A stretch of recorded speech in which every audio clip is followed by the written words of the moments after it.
আবু সাইদ হত্যার ঘটনায় জড়িত থাকায় বেগম রোকেয়া বিশ্ববিদ্যালয়ের মোট ৭১ শিক্ষার্থীকে শাস্তি দেওয়া হয়েছে।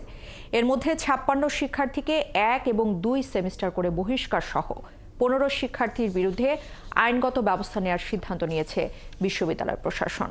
রবিবার বিকেলে ১০৯তম সিন্ডিকেট সভা শেষে এই তথ্য জানিয়েছেন বেগম রোকেয়া বিশ্ববিদ্যালয়ের উপাচার্য ডক্টর শওকত আলী। তিনি জানিয়েছেন, শৃঙ্খলা কমিটির সুপারিশ অনুযায়ী ১৫ জনের বিরুদ্ধে আইনানুগ ব্যবস্থা সহ ৩৩ জনকে ২ সেমিস্টার ড্রপ এবং ২৩ জনকে ১ সেমিস্টার ড্রপের সিদ্ধান্ত গৃহীত হয়েছে সিন্ডিকেট সভায়। এছাড়া হামলার সঙ্গে জড়িত শিক্ষক কর্মকর্তা কর্মচারীদের সাময়িক বহিষ্কার করে কারণ দর্শানোর নোটিশ দেওয়া হলেও নোটিশের জবাব না আসায় আগামী সিন্ডিকেটে তাদেরকে পূর্ণাঙ্গ বহিষ্কারের জন্য বিষয়টি উঠানো হবে বলেও জানান তিনি।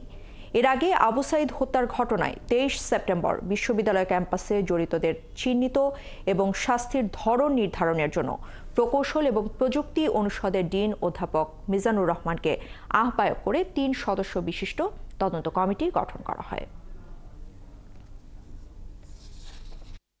তাদেরকে সাময়িক বহিষ্কার করা হয়েছে এবং তাদের আইনগতভাবে ৭ দিনের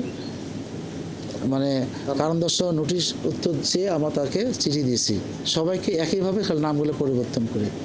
সেখানে সবচেয়ে গুরুত্বপূর্ণ বিষয়, এখন পর্যন্ত তারা কোনো উত্তর দেননি, এখন পর্যন্ত কর্মস্থলে অনুপস্থিত। সেই দৃষ্টিকোণ থেকে আবার আজকে সিন্ডিকেট তাদেরকে এই ২০১৮ সালের পরবর্তী স্টেপগুলো ফলো করার জন্য মাননীয় উপাচার্য মহোদয়কে দায়িত্ব দিয়েছেন।